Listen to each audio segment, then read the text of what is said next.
Hello, hello, test check 1, 2. How is it sounding out there?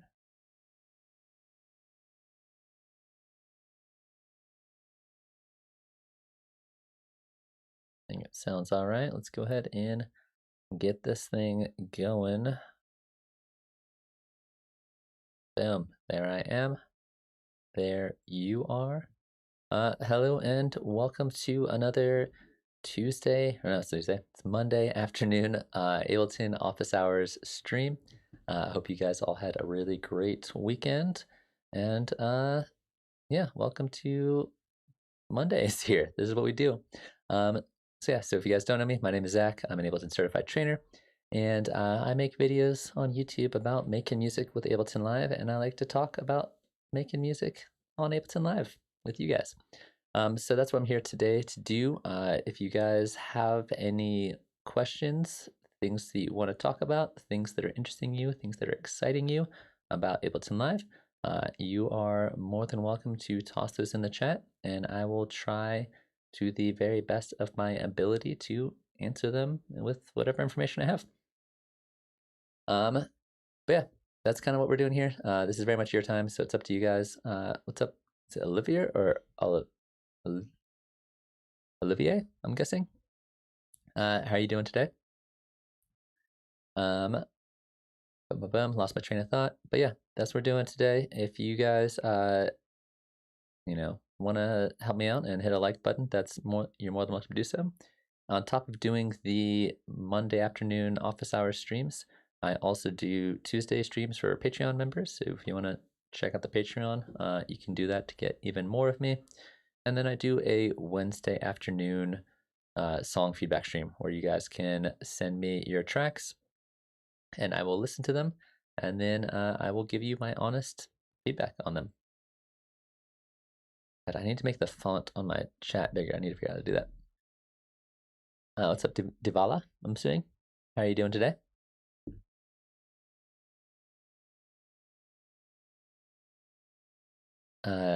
Jack, what's up? And then Ben, also welcome to the chat. So we got 2 questions coming in. One from Jack. So Jack would like to know everything about the Ableton OTT and why is it good for vocals, and its settings for vocals. That's a fantastic question. This, I think, is actually one of the more nuanced and interesting presets in Live. So for those of you guys who are not aware, the multiband dynamics has a preset called OTT. And this preset, I think, has a lot of people have mixed opinions about it. A lot of people love it. Some people hate it. A lot of people use it a lot, and sometimes to their own detriment. So basically, OTT, just to kind of start from scratch. Ben, since your question's kind of fast, my favorite synth in Ableton right now is Wavetable, but probably of all time, Operator. Those are always my go-tos. Wavetable is just super easy to use, so I use it all the time. Operator for more like fancy, complicated stuff, I would say, is kind of when I would use those. So OTT let's talk about multiband dynamics first.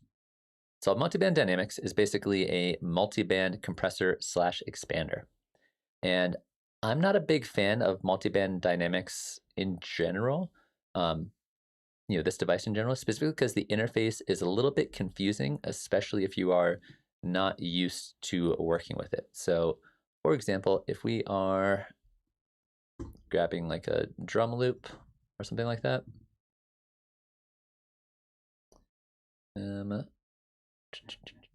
let's find something we can use.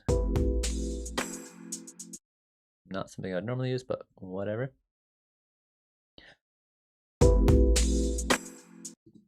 It's essentially 3 compressors stacked on top of each other. We have 1 compressor for the high frequencies, 1 compressor for the mid frequencies, 1 compressor for the low frequencies. We can solo those frequencies so we can hear each part of it. And this is actually a pretty decent example because we have different things happening in our lows, mids, and highs. And then we have a volume coming in, so like an input volume. And then we'll have a little gauge here that's going to show us our current volume and then our current volume as it changes, right? So the blue line being our original volume, and then that yellow line at the top of each one of those is going to be our volume after it's changed. So for example, if I take this input volume and turn it up, we can see it getting louder over here. If I turn it down, so that itself is just acting like a volume control for each one of our bands. Then the confusing part, the thing I think is interesting for a lot of people is this right here. This is where we're actually going to be doing our compression. And the threshold is moved up and down by dragging right here, left or right. We can also click here and we can see this also controls our threshold. So threshold is basically when the compressor is going to turn on.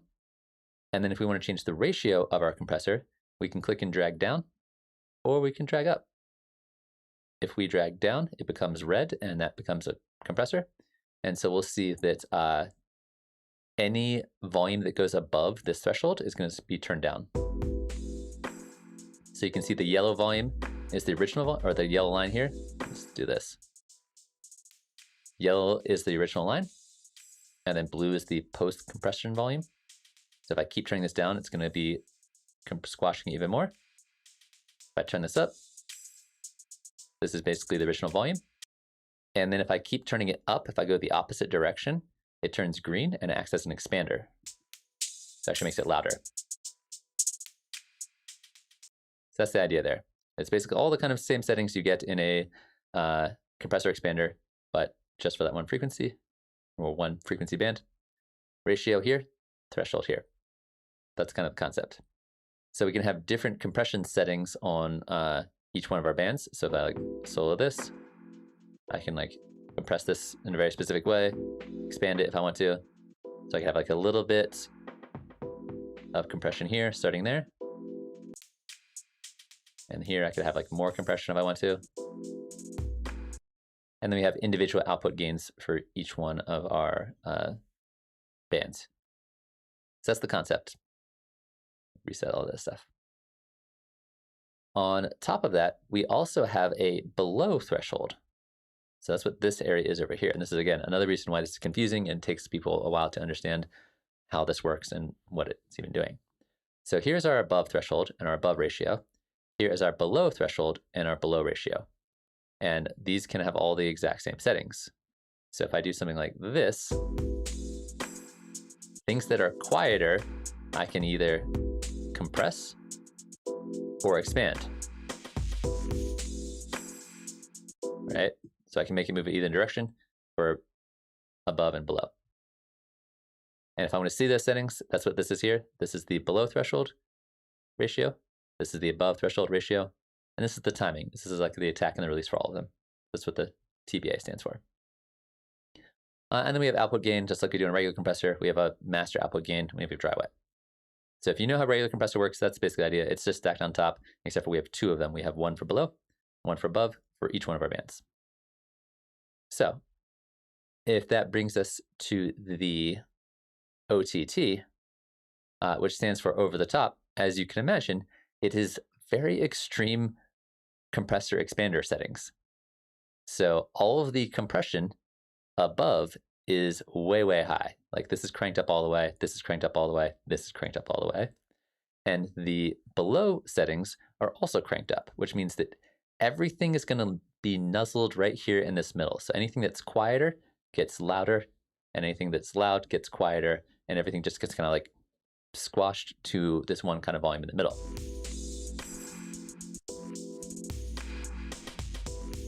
So everything's right in this area. And then all these volumes are also turned up here, and then all these volumes are also turned up here. So it's just like taking everything in your sample, whether it's vocals, whether it's a synth sound, whether it's whatever, kind of squashing it together, and you get this big, huge sound is kind of the idea.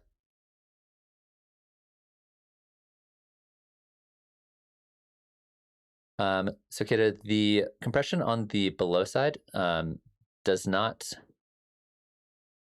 act like a gate. It's basically that like, if your volume is living in this area down here, so if we have something that's kind of quiet, let's try this. If we have something that's down here, it will now be affected by either the expander, making it louder, or the compressor, making it quieter. Generally, it makes more sense to do kind of what you're doing over here, where the below is acting as an expander, so you're pushing it up, and the above is acting kind of like a compressor, but it's not acting like a gate here. It's either like, if your volume lives down here, then this is going to affect it. If your volume lives up here, then this is going to affect it.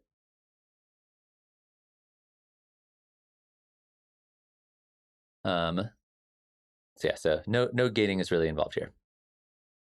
So OTT, as I mentioned, like maximum extreme settings here. That's why it's called over the top, and just squashes everything in the middle. And ultimately, generally what this does is it ends up bringing out a lot of the like subtle textures and oftentimes noises in a sample, and just makes everything sound kind of like really bright and really kind of like, I don't want to say aggressive, but maybe like a little bit aggressive. That's kind of what you're going for.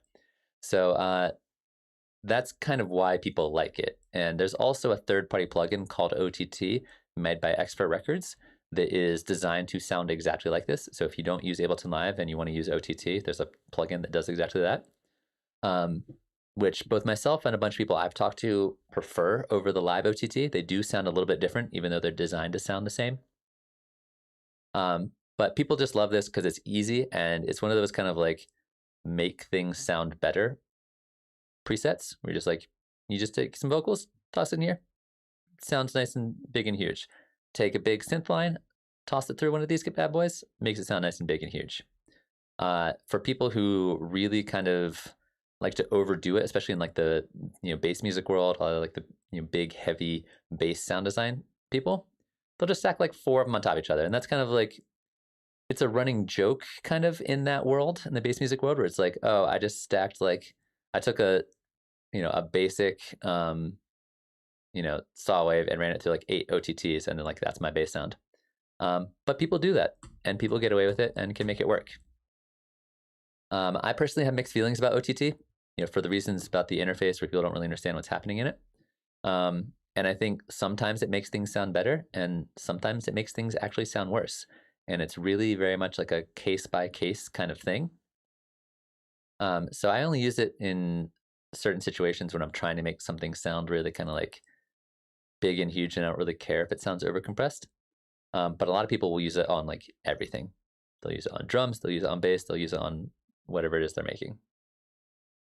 And that's why it's kind of like a running joke, is that like people just use it all over the place.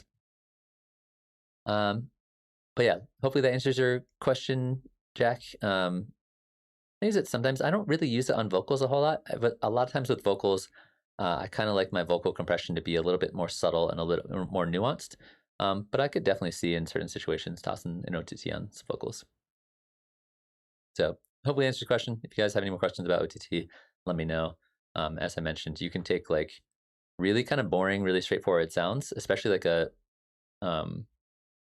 recording of somebody singing or performing, and it just brings out little bits of noise and things in the recording that actually can sound really cool and sound really nice, and give it not quite like an analog feel, but make it feel a little bit more kind of organic sometimes, because you get some of those little, but you can purposely bring out little bits of imperfections in a recording sometimes. But yeah, that's a great question. OTT, really, really interesting preset. Really kind of a joke at certain points, but it gets the job done sometimes. All right, and then Darren was asking, if I have a sample and want to keep BPM and not warp, how do I adjust my project's tempo so that the sample might neatly fit in a bar? Oh man, that's gonna be a really tough one. So you don't want to warp it, and you want it to keep its BPM, and you instead want to adjust the projects. I mean, I think the solution to that, like, say for example, we have this beat right here and we didn't want to warp it. We know this at 110, so we would just set our global tempo at 110, and if that's the situation, then you should be good just looping it. Like it should just loop nicely and then you're good to go. And then everything else will be kind of matched to be at 110. If this is recorded at 110 and you want your track to be at 115 and then you want it to match, it's not going to work. You have to warp it. There's not much you can do about that.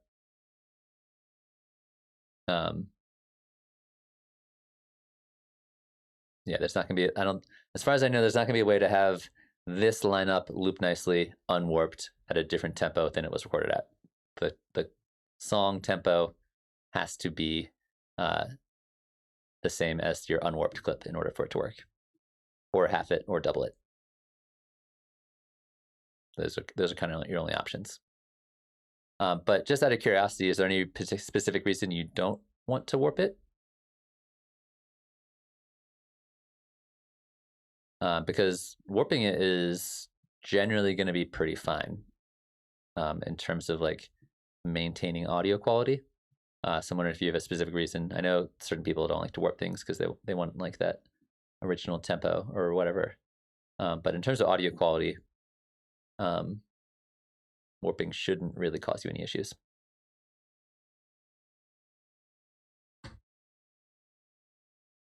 That's a good question, though.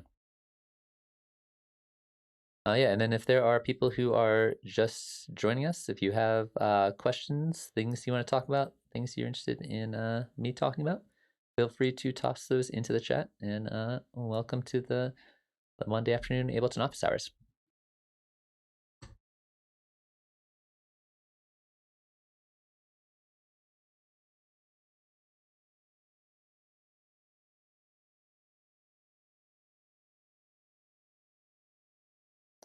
Yeah, Darren, that makes sense. When you're like resampling something, so you like take something like this, you overly stretch it, and then you like loop that, and then you turn that into its own sample. That's weird looking. So like say this is your new sample that you have in here. If it's something kind of textural like that, where you're like, I don't really care so much about the BPM, the one thing I would probably recommend doing is just doing like, little fades on either end. And that way, as it loops, it kind of just like flows. And potentially something I've done in the past is have like overlapping it a little bit like this. So even though the timing's not perfect, oops, wrong button. If it's like a drone or an atmospheric kind of thing. So like one kind of fades into the other. So it kind of like creates this never ending moving, pulsing kind of thing. And then kind of tossing them in a group together and then put a bunch of reverb and effects on it. So it all kind of like meshes into one long amorphous kind of ambient kind of thing.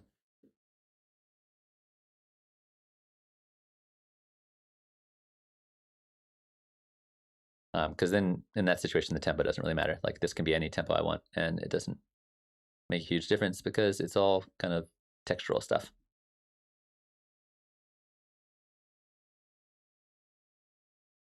All right. So now we got a bunch of questions in chat.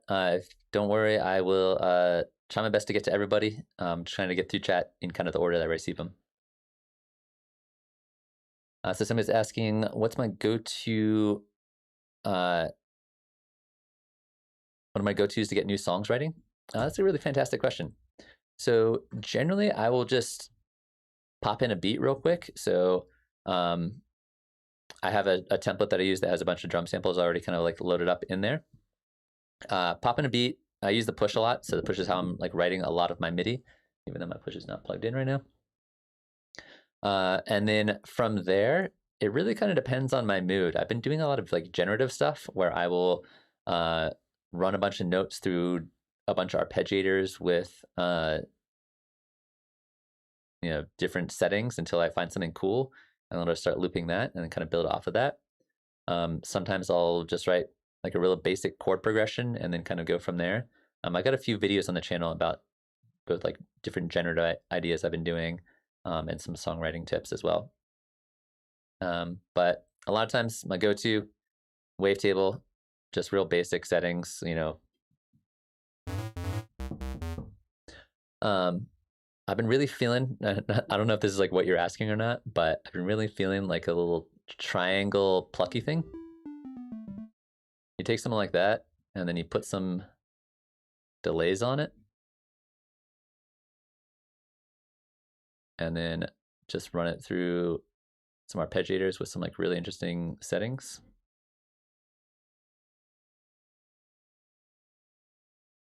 And all kinds of weird stuff happens.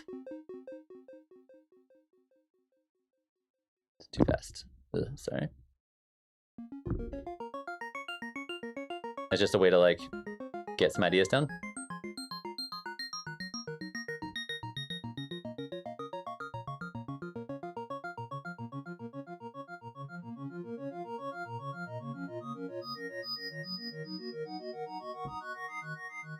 And I'll just jam out till it comes something cool, and then, you know, I usually have a beat first, then do something like that, and then kind of like see where that takes me, and kind of see how the mood strikes me. But yeah, it really kind of depends. I've been doing like this song a week thing for since the start of the year, basically. So I've been just like pumping out a lot of like quick ideas, and I just use the session view just to like generate a bunch of ideas real fast, and then kind of like develop it from there and see what happens.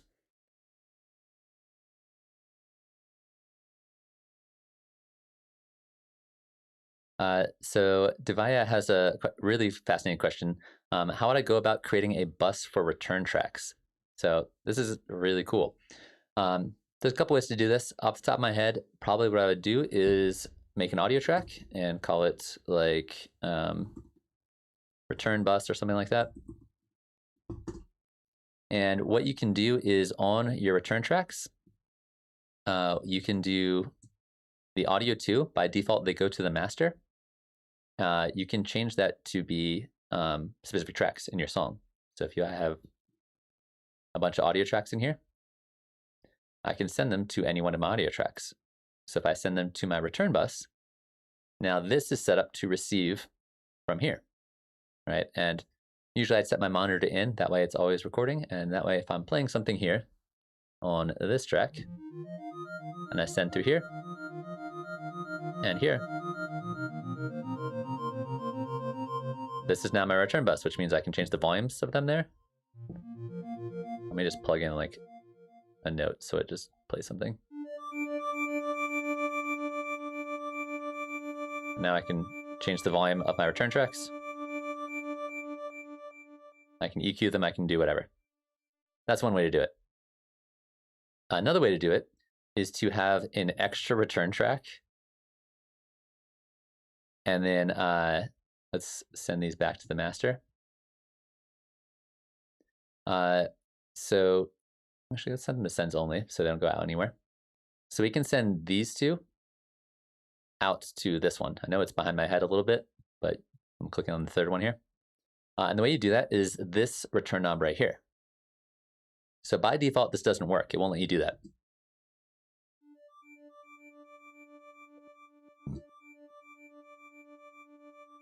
We're not hearing anything, doesn't do anything. So in order to make these work, you can right click on them and hit enable.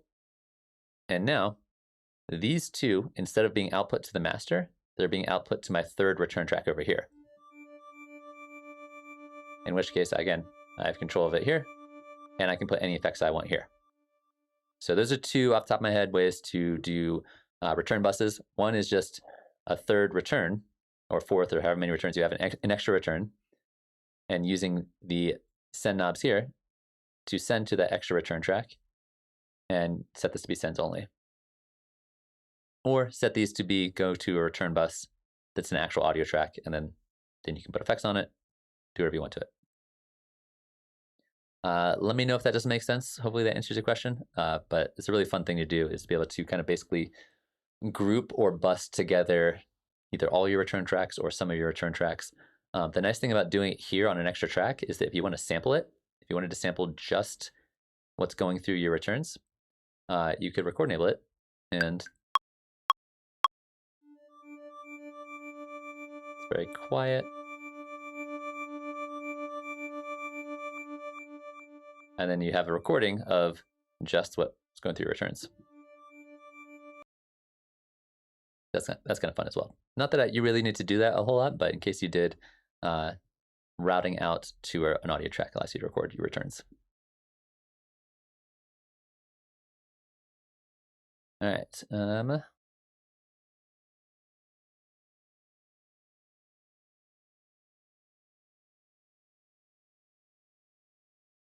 So Dan was asking, so I find it's difficult to adjust the project tempo so that the sample now perfectly fits and isn't off by turning part.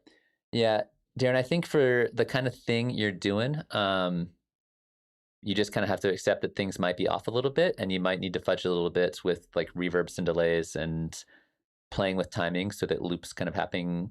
If you're looping something, as I showed over here, like one loop goes on top of the other a little bit, and they're like, there is going to be a little bit of that timing being off, and that's just part of what's going to happen there.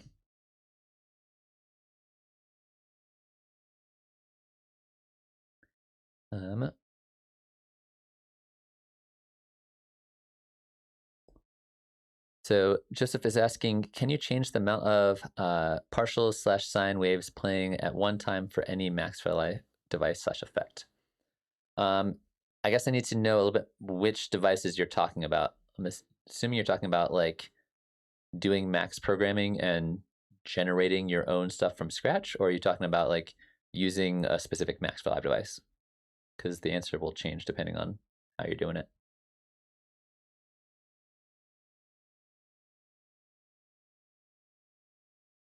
It sounds like you're doing like an additive synth kind of thing, and you're like playing with that.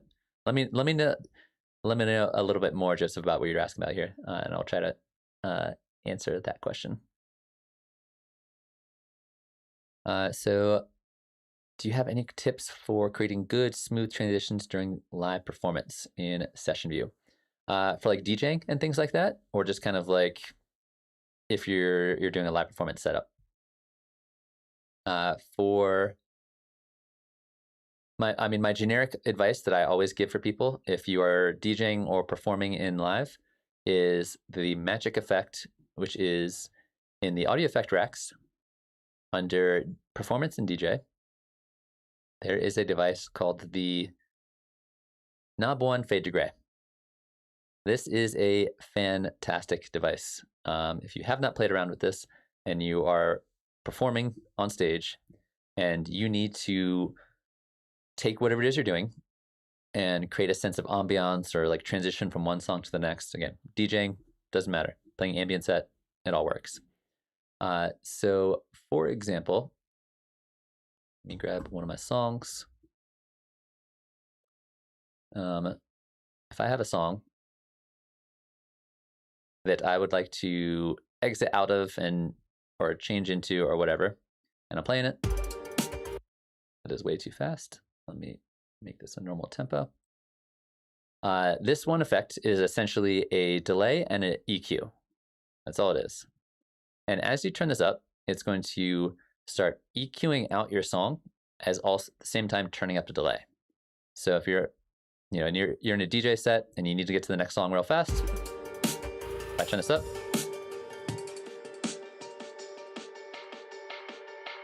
it creates this nice kind of washy reverb space,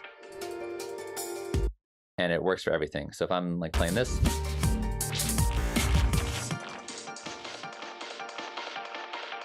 creates this echoey space, I can then fade out of this and then just fade into my next song. So really fun, really easy effect to have around. This is always, every single live performance setup I have, I use this effect. So I would definitely recommend checking out. It's just called the One Knob Fade to Gray. Fantastic tool. Other than that, transitions for live performance, I think I just all the generic kind of DJ mixing tools. So having like a EQs, like low, mid, high kind of EQ.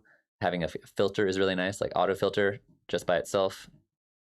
Fantastic tool for getting in and out of a song. Just being able to do a little filter sweep like that. Those are kind of like my main go-tos for transitioning when I'm performing. The other thing I really like to have is like a really big reverb. A lot of times I'll use something like Valhalla Supermassive. This is a really cool free plugin. I believe it's free. That has some really wild, like gigantic reverb sounds. So if I'm on stage and again, I need to like kind of fade out and kind of go into a washy kind of song or sound, you can just use that to create these nice kind of like ambient spaces.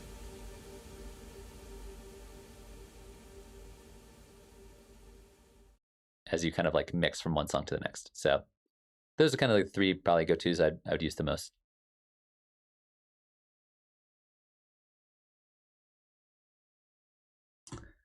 But yeah, that's a really good question. Let me know if you have any more questions about that.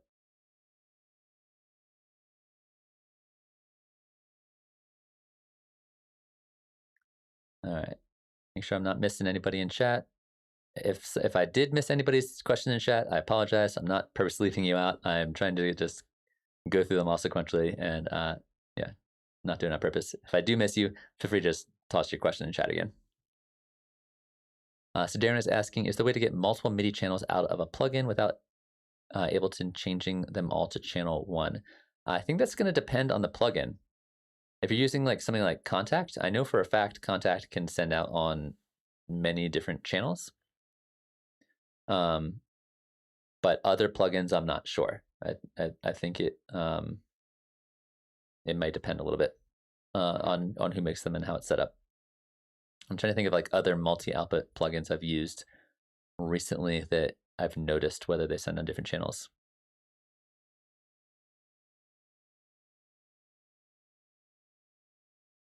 Hey, what's up, Overdose? How you doing?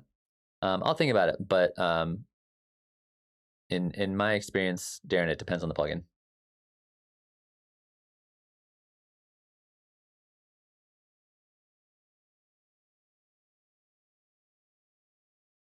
So Offbeat Dream has a really great question. Do I have some general tips for processing vocals in Ableton? This is a really great, really deep question that I think really depends a lot on genre and style and what it is you're going for in your vocals.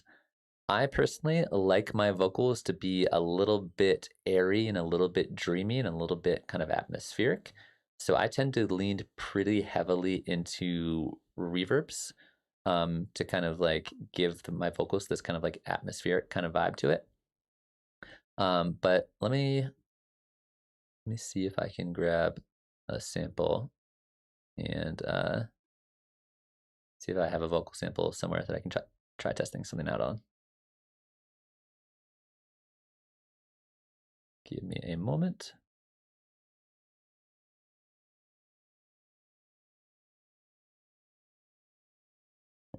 Where are my vocal samples?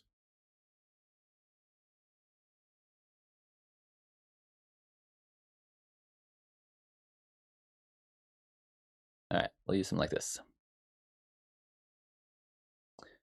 All right, so if I have a vocal sample that I want to use in my track, this vocal sample is already a little bit processed, but say I wanted to use this and kind of like tweak it a little bit to fit a little bit more of my style.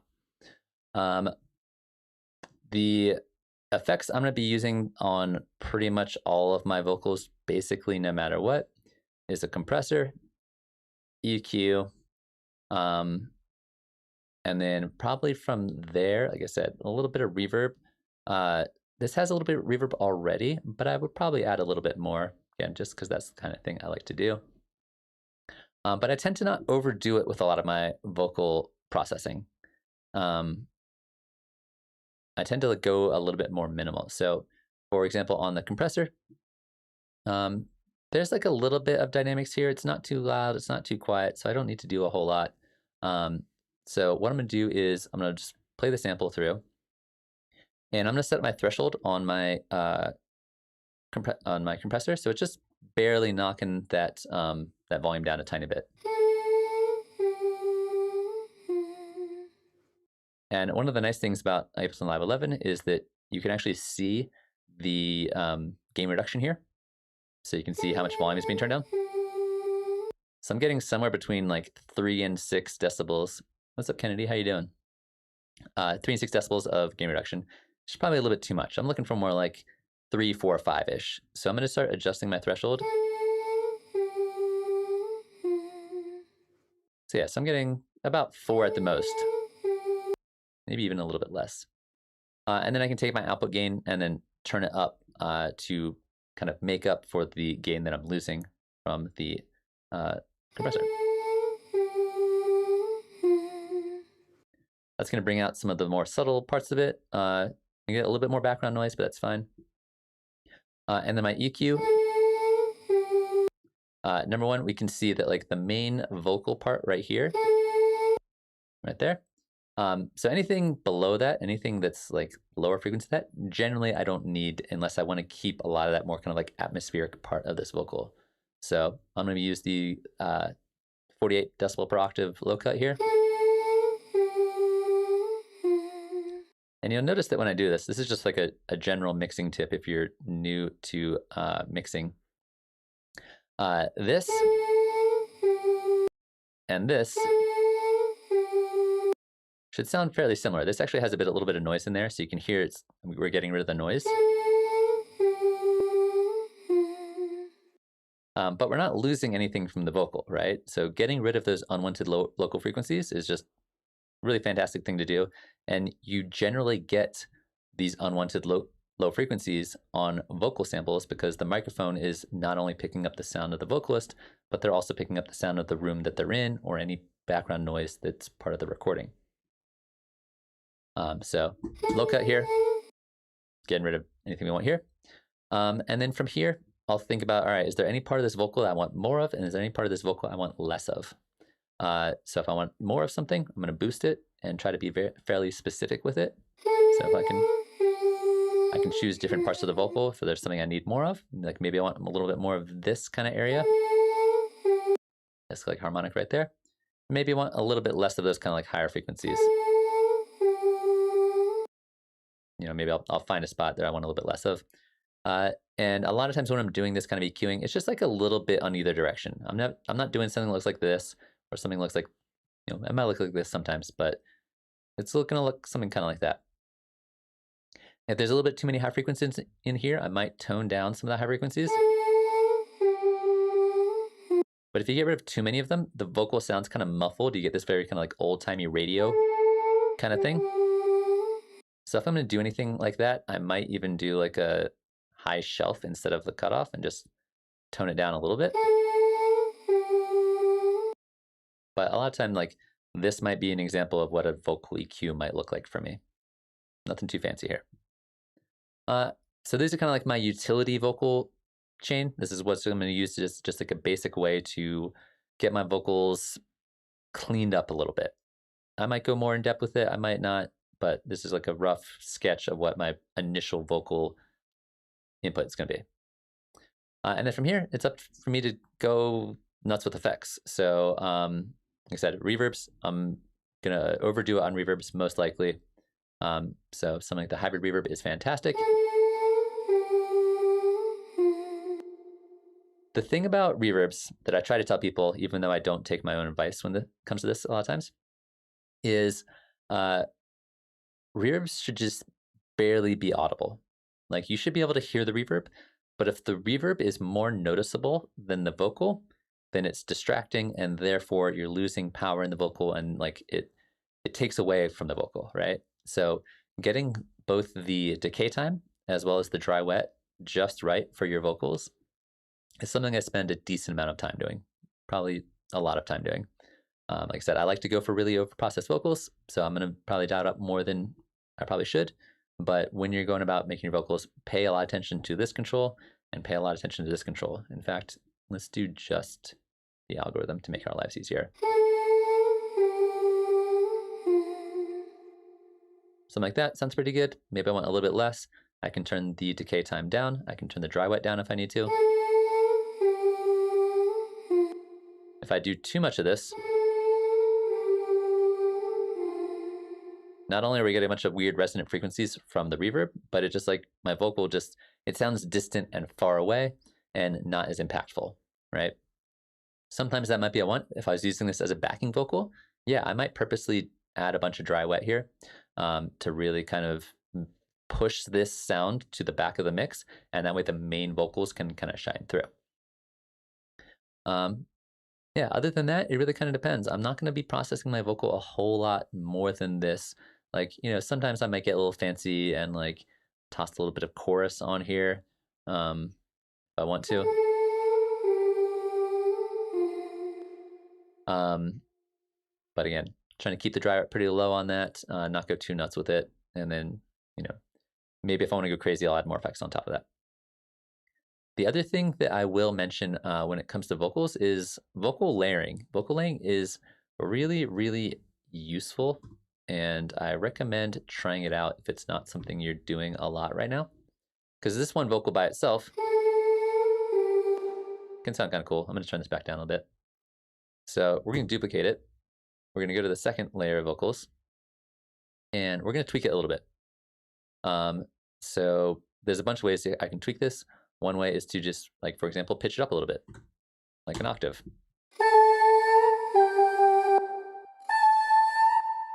That might be too much. Maybe I want to go up, like, not as much.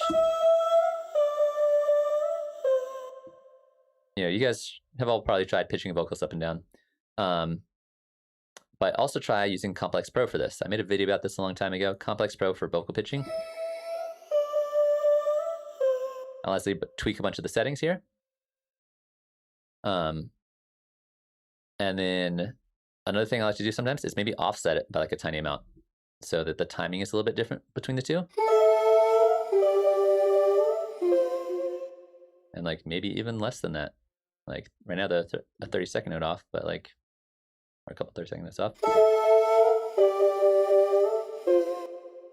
And then maybe I'll toss like a bunch of delay on the other one.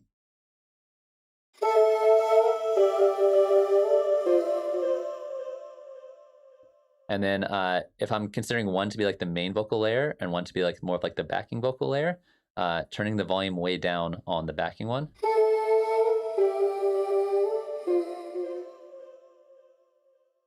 Something like that could be kind of cool. Maybe a little less of this. Maybe make this a little faster. Actually, let's do more of this. So this one's kind of like subtly supporting this one instead of like them both being like the same thing at the same time. This one's like 11 decibels quieter. It's got a bunch of delay on it. It's tweaked a little bit. The timing is a little different. Like play with effects a little bit. And that's a great way to take vocals that sound good and really kind of expand them and like have some fun with them. And I definitely recommend trying that out if that's something you are not doing already.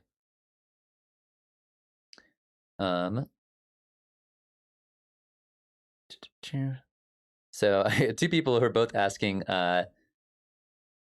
whether it's better to put the effects before the compressor and EQ versus after.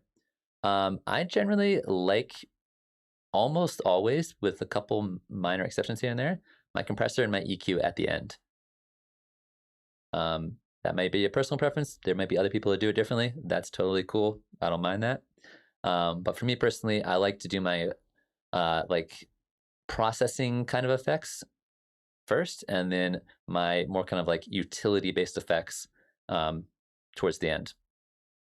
That way, these are really for kind of refining and dialing in the sound, whereas these are for making it, embellishing the sound. And so I find generally I like to put these first and then use my utility ones after. But I'd be curious if you guys have had different results of trying it the other way around, but this is the way I like to do it, but not always. It's not like a hard, fast rule. All right, we got a few other questions.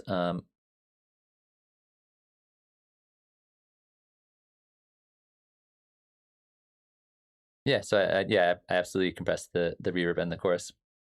Oftentimes what that means is that I can have much lower dry wets on both of these effects as well, because we're bumping up the sound of the compressor afterwards.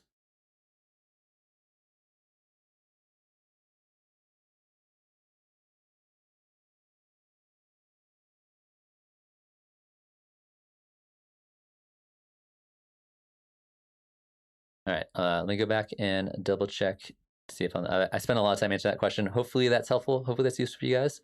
Um, there's no one way to process vocals. This is just a couple interesting techniques that I've been using. Or at least I hope they're interesting for processing vocals.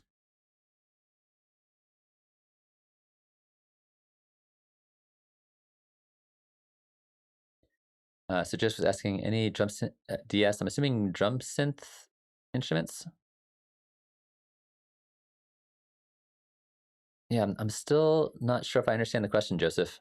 Thoughts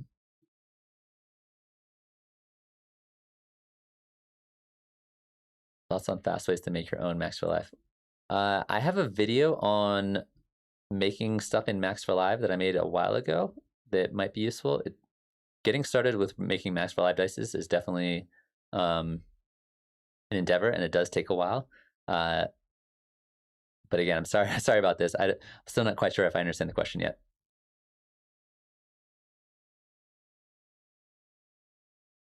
And then Sesh Beach was asking, I'd love to know about setting up a pre-master and routing different elements to get separation in the mix. Yes, Sesh, I'm getting to your question now. Sorry, sometimes it takes me a while to catch up with the questions. So pre-master, so I'm assuming you are talking about, all right, you got your mix ready and you are kind of like routing things together and doing your kind of final versions of your mix before you get into mastering. In terms of like putting things through groups and busing them. That's what you're asking about? Yeah, to get separation in the mix.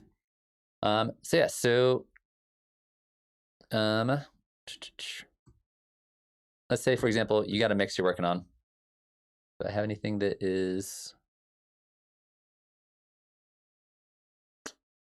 nothing that's, I think is be a good sample for right now. It really kind of depends.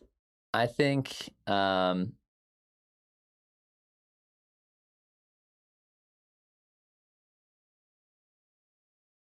sorry, I'm like getting really distracted by chat, trying to read it and talk at the same time.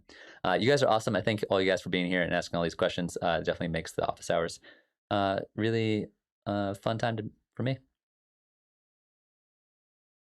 So such as saying, heard that you should send your vocals to the master and then drum and bass to pre-master.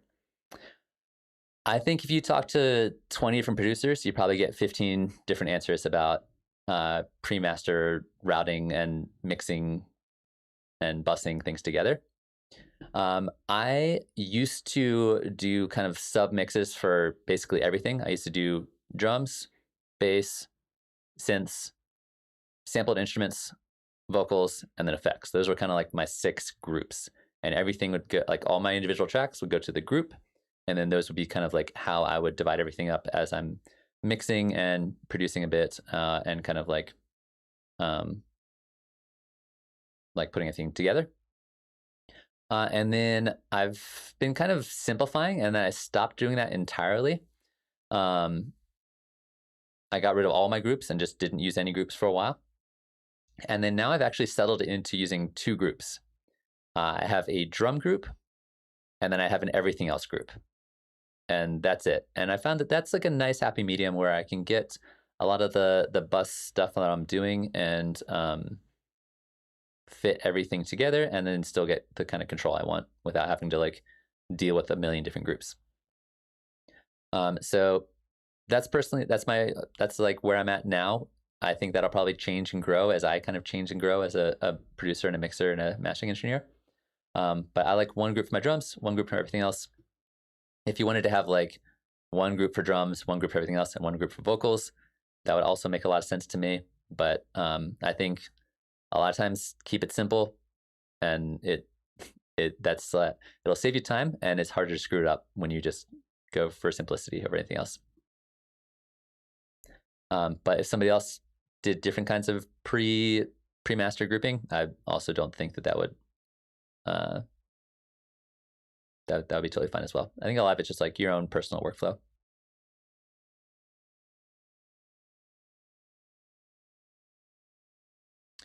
And then again, I'm sorry I'm gonna be skipping around a little bit just because people are asking questions about my current question. But I promise I will get to everybody's question eventually. I need to figure out a better way to organize these questions. So Sesh was also asking about volume levels pre-master and how hard to compress them. So when it comes to volume levels, if we're talking about like headroom and your master volume, when I'm producing, I like to have about 12 decibels of headroom, right? So doesn't matter what the volume of each individual track is. I don't care about that. But the volume coming out of the master is around -12, give or take a little bit, but that's kind of where I want it to be. And then as I'm mixing, the volume will go generally roughly from around -12 to -6. So that's what I'm aiming for at the end of my mix. The start of your mix can be whatever volume you want. I generally start around -12. If I'm above -12, I'll turn everything down. So I'm starting my mix around -12. And I find naturally for me through the process of mixing, by the time I'm done mixing, I get around to -6. Once I'm done my mix, it's at -6. Then I go to mastering, and then the mastering is going to be the last bump from -6 up to my final volume, which is going to be sitting somewhere around 0. So those are kind of the volumes I shoot for. If I'm off by a decibel in either direction, that's totally fine. But that's what I like to do. All right, gonna be jumping back up to chat a little bit. Make sure I don't mix anything. Oh, I'm way behind. Sorry for people who have been asked questions a while ago. And there's a lot of options for this. I was using the Redux here. This is a great way to add like a little bit of noise to a transition. So if we go back once again to our one knob fade to gray. If you turn this up and you turn this down at the same time,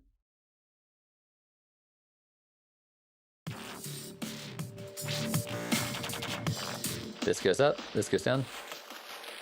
It adds this nice kind of crispy distortionness to it. And those are two effects that go hand in hand together really well. Just don't go too nuts with it because it goes. It can be a lot, but if you mix this with the fade to gray,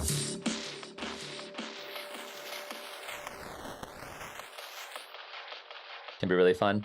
This also works really well with like a filter. I mean, this has a built-in filter, but you can combine this with the auto filter. Turn it down. So you can, make a rack, for example, where you have that move and this one move at the same time. So as one goes down, so does the other.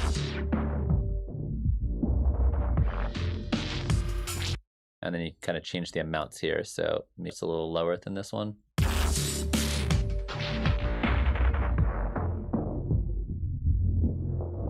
Give this some resonance.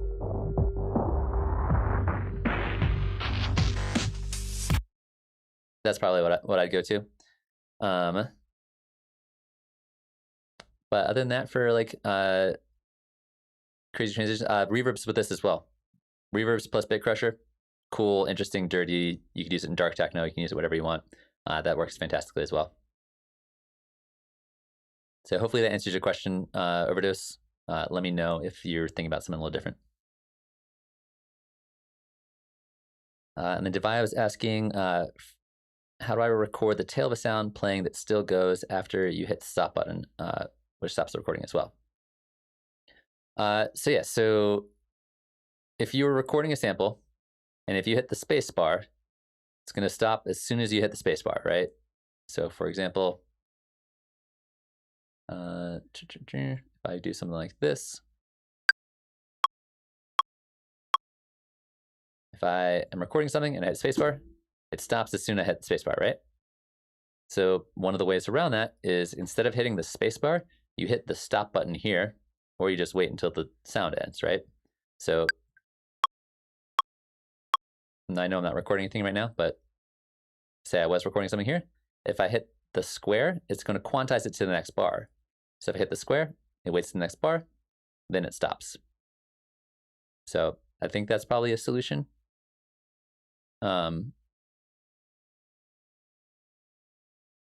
Or the other option is just keep recording. Gorgeous. I'm glad you're enjoying the channel. I will definitely love to talk more about arrangement stuff in the future. So I will keep that in mind as I'm making videos in the next couple weeks.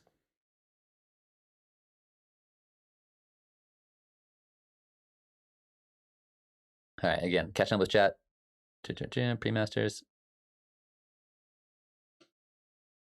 Okay, so just asking, can you change the quality of the drum synth instruments? I honestly have never tried. I'm assuming you can. So for those of you guys who don't know,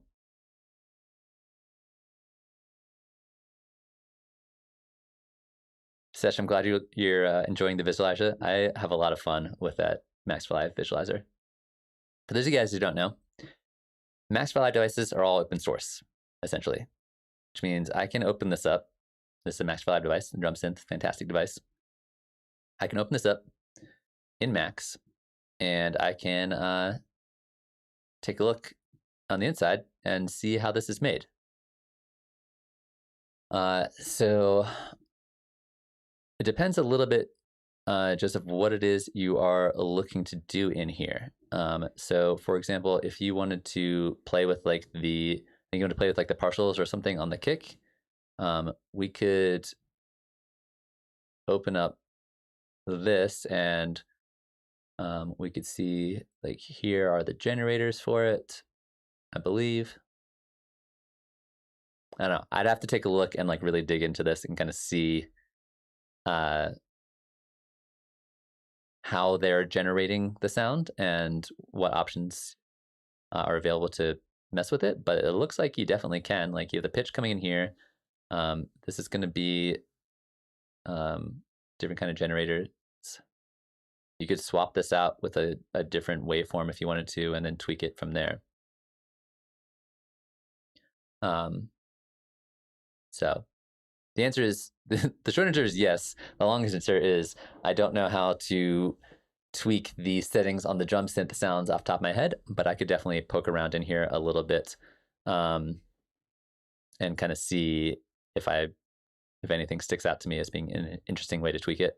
But I actually really like the drum synth sounds the way they are, and so I probably, I've never needed or wanted to go and tweak it. But that's one of the cool things about Max for Live devices is you always have that as an option.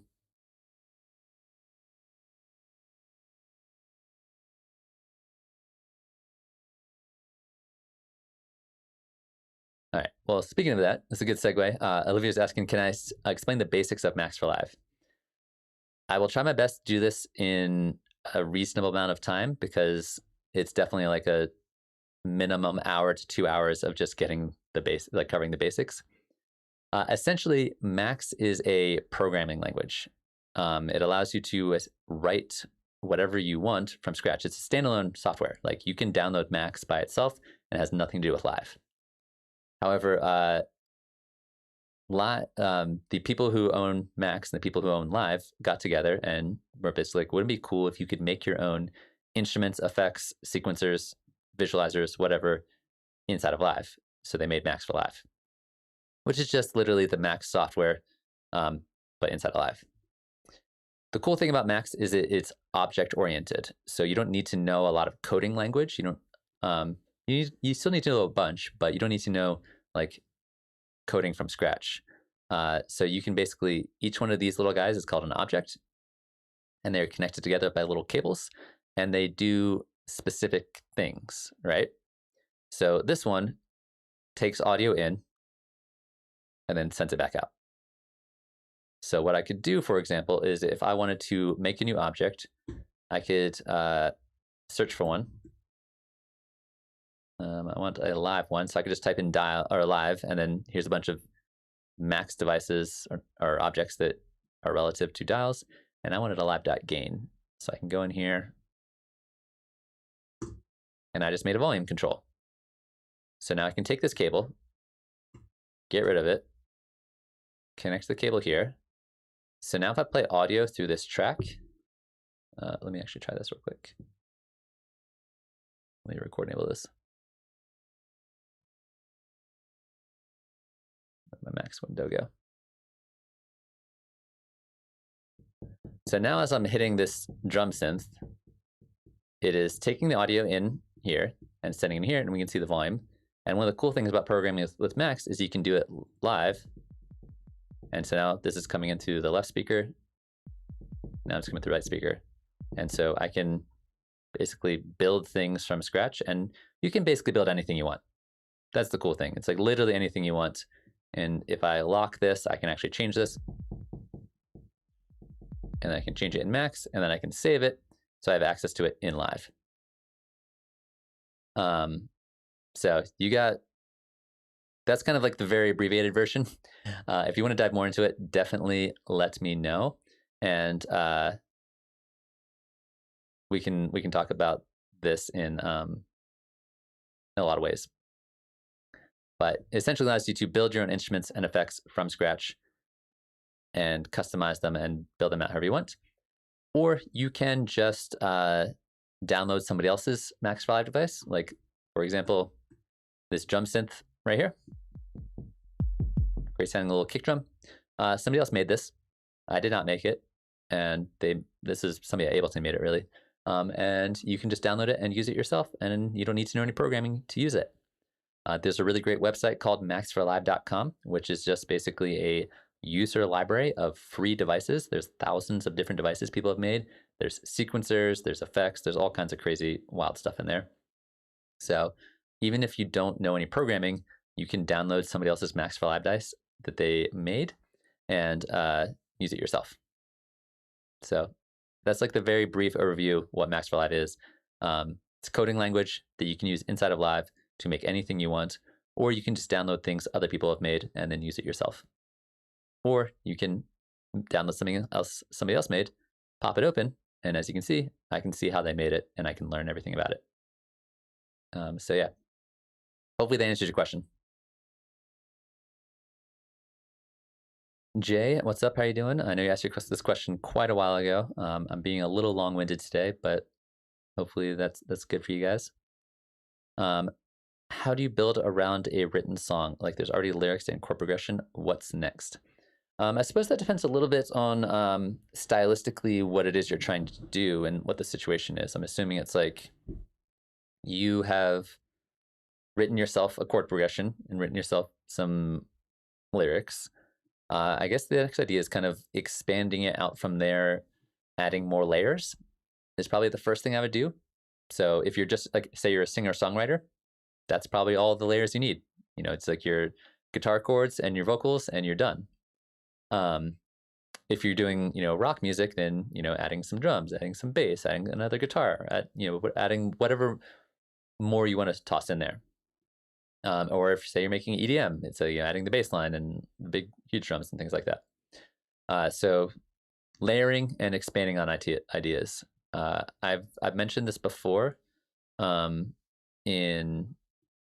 some videos and past streams. Start really simple and then kind of like build out your complication as you go. So as you add in more layers, as you add in more ideas, kind of see where that takes you. And then kind of like just build and just kind of throw things against the wall, see what sticks is kind of what I recommend. Once you do that, once you've kind of generated a bunch of ideas, then you want to start arranging them. That's like the next kind of like logical progression. So you take all these ideas that are just kind of loops, chord progressions, vocal phrases, whatever concept you've come up with, and start to figure out, how you want the song to begin, how you want the song to end, how you're going to progress the song from one idea to the next, and then that will kind of like take you into the first couple rough drafts of an arrangement. One thing I do like to mention to a lot of people is that the first draft or rough draft of an arrangement is not the final product. It's generally going to go through lots of edits and lots of changes and things as time kind of goes on. So just get in that kind of like writing creative process of just kind of coming up with a bunch of ideas, layering them up, building on top of them, expanding them out, and then building them out into arrangements. Hopefully that answers your question. Jay, let me know if that's useful information or not to you.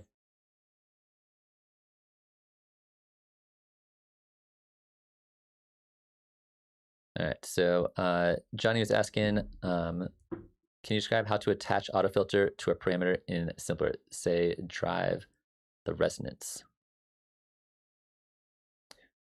So you want to attach autofilter to a parameter in Simpler. I'm a little confused about the situation. Let's try this out. You got a Simpler, and you got an autofilter. And you want to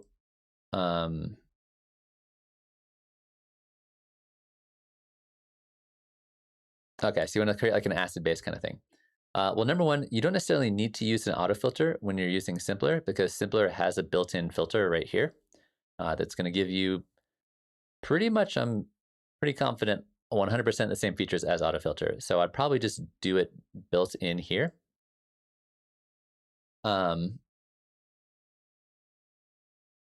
So I guess that's why I'm confused. I'm trying to figure out like why you would want to attach like something here to something here, because this is going to be much easier, because this will respond to every single MIDI note, right? So if we were to, I don't know, grab like a saw wave.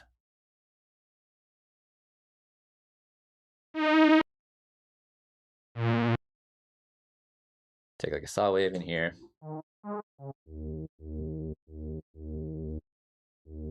And boom, boom, boom. Yeah, I'm just trying to like recreate a situation where this would be.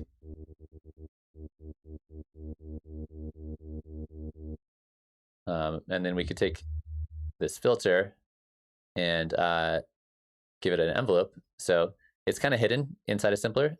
If you want to get the envelope settings, you got to click right here and then shift the amount. And that way it gets that kind of like, let's speed this up a bit. Still feels very quiet.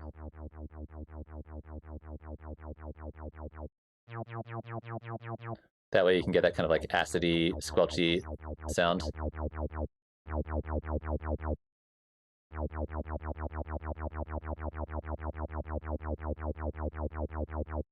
Because this envelope is now responding to the incoming MIDI notes right here. So I'm assuming that's kind of what you're asking, right? You're trying to create this kind of like interesting filter motion that responds with the sample in the Simpler. This is going to be a much easier way to do it than using the autofilter, which I think, technically you could do that, but this is going to be a lot more complicated to make that happen. So let me know if that's helpful and answers your question. I'm going for an acid basic kind of thing. I'm doing it in here. Yeah, so the envelope here, but again, it's kind of hidden. You got to click down here. The envelope here is going to make it so that every time it receives a MIDI note, it's going to move the filter up and then back down based off of the amount that's set right here. So right now, the envelope is doing nothing. I'm just getting repeating notes right now. But as I turn this up, this is going to move my filter up. And this controls how far it moves up.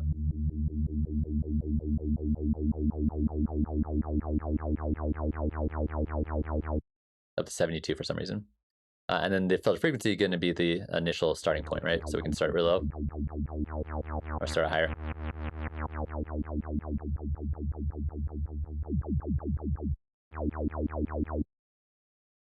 So something like that. So yeah, so every time it sees a new MIDI note, it's going to move the filter up and down like that. And then, yeah.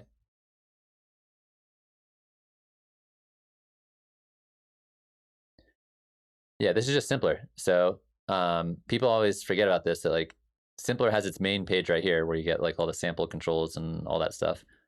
Over in the controls page, not only do we have filter settings, but we also have a filter envelope.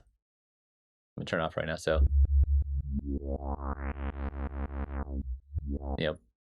basically the exact same filter that you get here, right? Pretty much all the exact same settings: filter frequency, the shape, all this stuff, even the physical modeling, all the exact same stuff here that you get right here.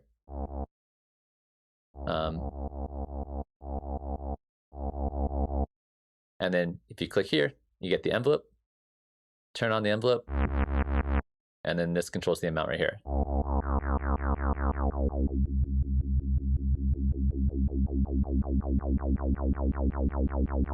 And then of course you can change the timing as well. So if you want it to be really long,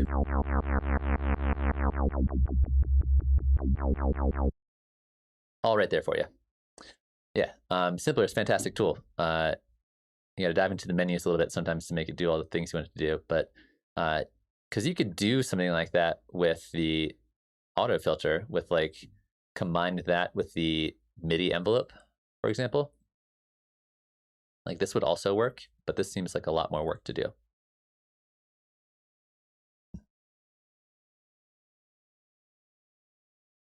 So we turn off this, and then we map this to filter frequency. So there are two envelope followers. There's the MIDI envelope, and then there's the audio one. The MIDI one is going to work better for us in this situation. So if I turn this down, this is now going to be moving this based off of the timing that I set here and the amount. And it's velocity sensitive too. Let's turn off the velocity sensitivity.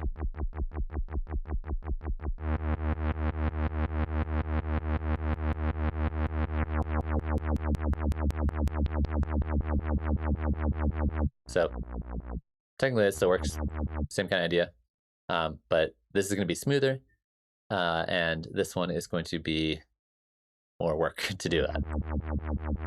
So this responds to every MIDI note, goes up and down. We attach that to our filter frequency by hitting the map button, and it technically still works.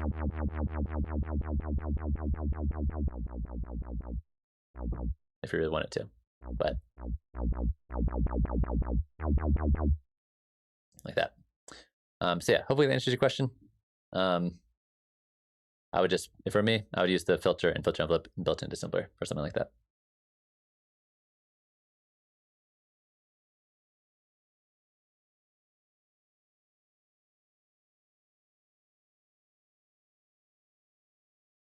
All right. Once again, I'm catching up on questions. So if you are have a question and you'd like to ask it, feel free to toss it in chat. I'm a little bit behind, but I'm catching up with every moment. All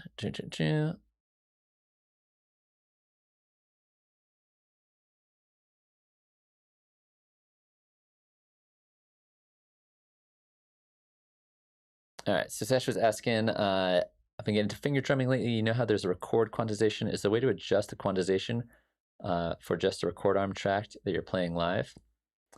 That is a fantastic question.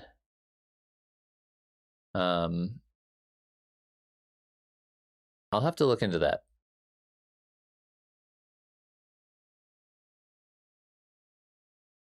So you want to use the record quantization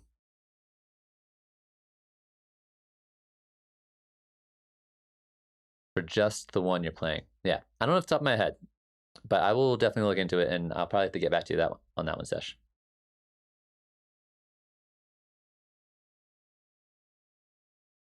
Yeah, Joseph, I also wish the Max for Live was a little bit more readable sometimes, but once you kind of get used to it, you can oftentimes like figure out a lot of the Max programming.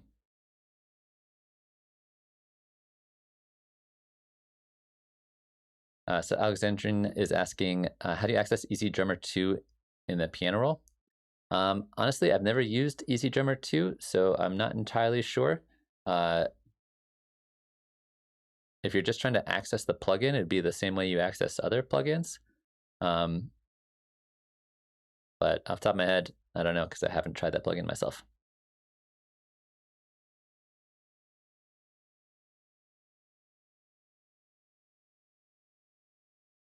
All right, and then Jay was asking, I was trying to make an experiment with envelope follower.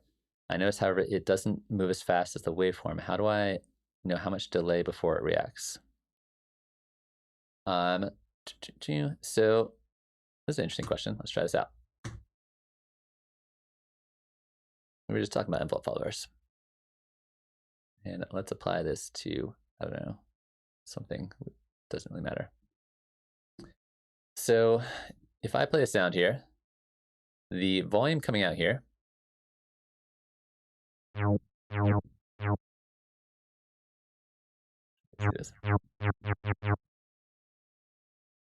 the volume coming out here will then trigger this line here, which then triggers the envelope follower. And you are noticing that the volume coming through, let me do something like this.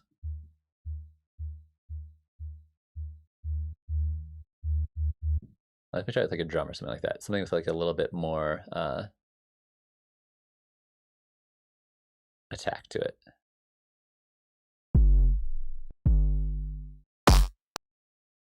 Something like this. Let's turn the filter off. So you are saying that you are noticing that there's a delay when the waveform is coming in. I mean, there's like a tiny bit, but not really in a noticeable way that I'm hearing here or seeing here.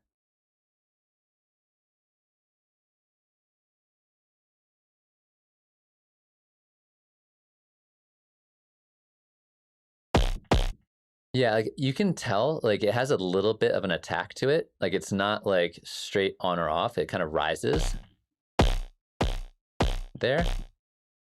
I'm not sure there's much you can do. I mean, you can make the rise longer by turning this up, but I think with all the settings turned all the way down, I don't think there's any way to make it more responsive than this.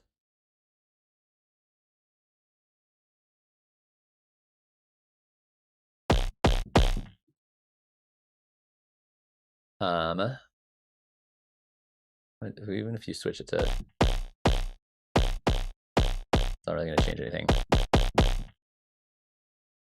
Yeah, as far as I know, that like that's going to be it in terms of like how quick it can respond. My guess is that yeah, it's going to have a couple milliseconds in there of just that's how long it takes to kind of take the incoming signal, process it, and then send it out.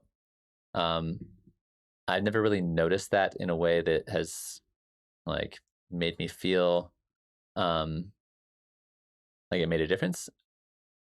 Yeah, because like we could open this up and we could check it out. But it might just be a limitation of like that's how long it takes for that signal to kind of like be processed, like translate that signal from an audio signal into a modulator signal or whatever you would call it.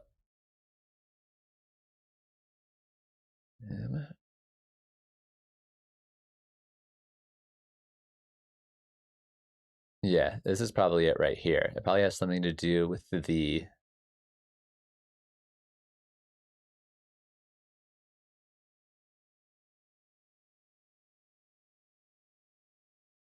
yeah, it's like it's getting a memory delay from somewhere and then specifically taking that and then inputting that in here as a particular thing, and then averaging it out and then sending it out is what I'm seeing in my somewhat limited max knowledge.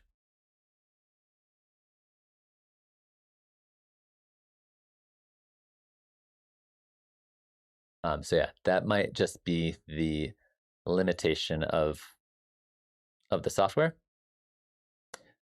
Not that I know of. I mean, you could get in here, you could try screwing around with it and seeing if you could like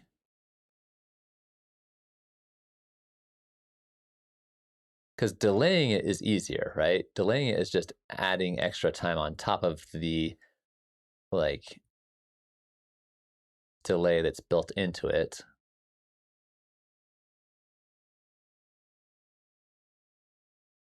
Oh, that's the delay from here. Get max time delay. That might just be from there. I don't know.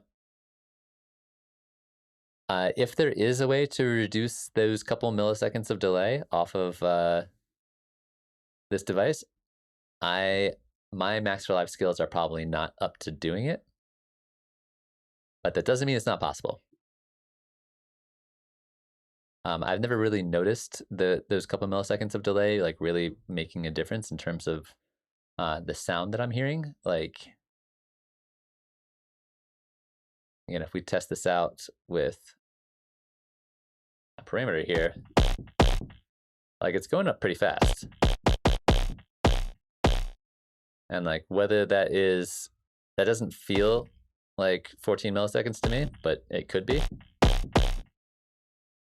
But yeah, I'm not seeing any easy way to do that off the top of my head. But again, I'm not a master Max coder, and you might be able to take this to somebody who does specialize in Max for Live programming, and they might be able to take a look at it and say, like, oh, we could, change this little thing, and that changes all kinds of stuff.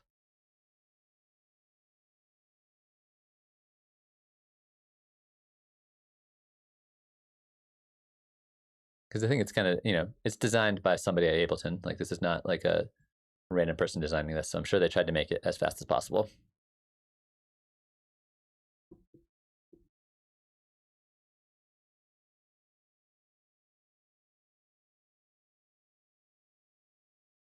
Like, I'm wondering if you could like get really creative with like your track delay or something like that to try to do that, but I don't think that'll work. Interesting question though. I'll play around with it a little bit and see if there's anything I can do, but I'm not feeling optimistic that that's a thing that I've got the power to do.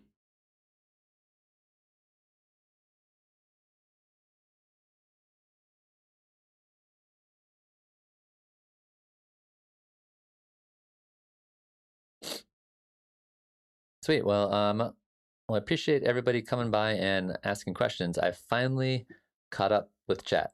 I think got through everybody's question that I know of.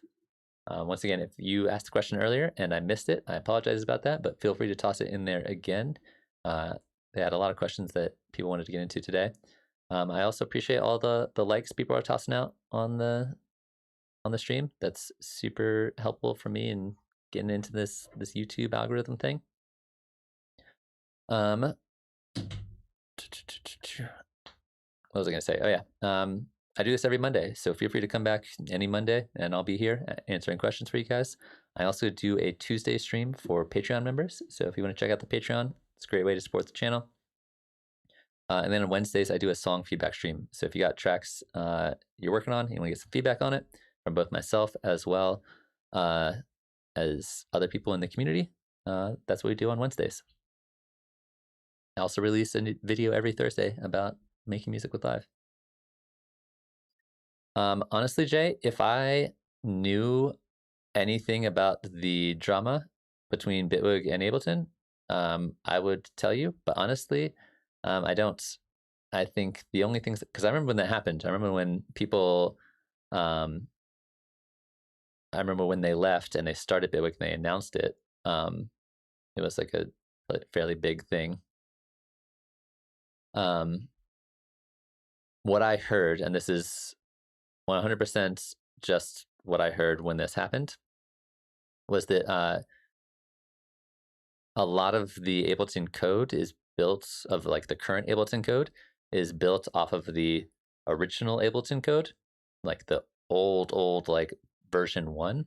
And so making some kind of like big fundamental changes are basically impossible because the code is so old and it's so tucked into so many layers of updates and changes and things. So I believe the reason they left is they were like, we've got ideas of exciting, cool things we want to be doing, and we can't do it right now because of, the limitations of the software. Like, in order to do those things, you have to rewrite Ableton from the ground up. But other than that, I don't know anything. I don't even know who those programmers were. I don't know if that's actually the true thing, but that's what I heard. But they definitely were Ableton employees before they started Bitwig.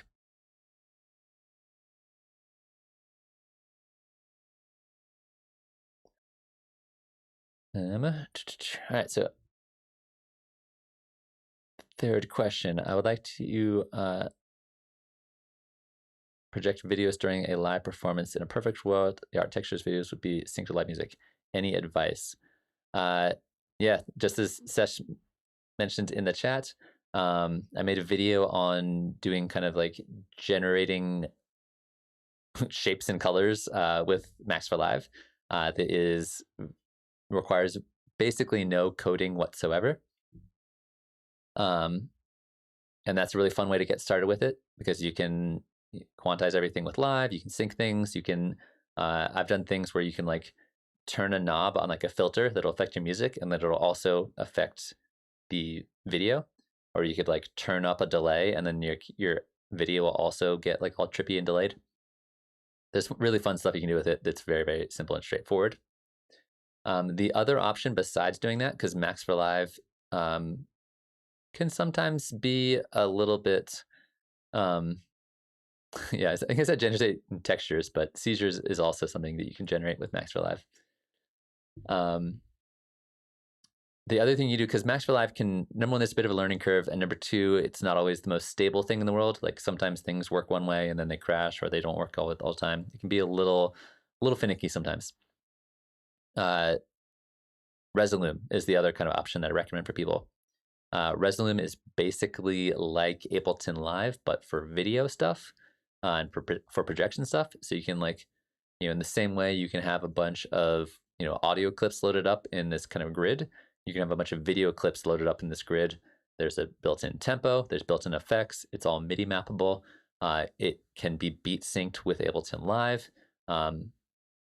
It's pretty cool. So if you want to go down the like audio video performance route, Resolume I think is definitely a really great way to go for it. It's a bit expensive. I don't remember how much it costs these days. All I know is that I can't afford it. But it's not like outrageously expensive, but it's just like I don't have all my spare cash goes into music stuff, not video stuff. So Resolume, super cool. I highly recommend it. I know a bunch of people who use it and love it. And that's kind of the other main option if you want to do a cool AV kind of setup.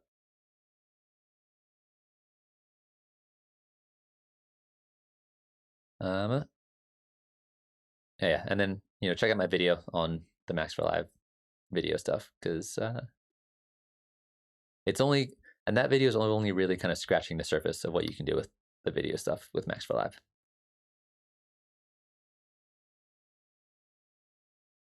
Sweet. So I think at this point, this has been a really fantastic stream. You guys have had some really awesome questions for me.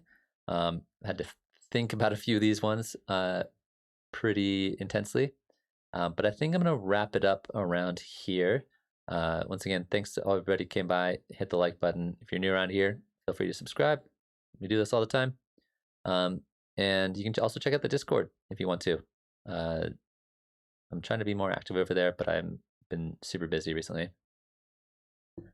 But I will be back tomorrow for a Patreon stream, and then Wednesday, song feedback stream time.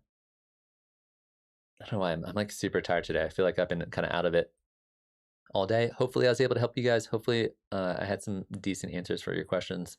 But big shout out to you guys. Thanks for making this whole thing worthwhile. And really, without the questions from you guys, the stream is not really anything. So thank you guys. And keep working on some music. And I'll see you guys hopefully either tomorrow or Wednesday. Have a good one.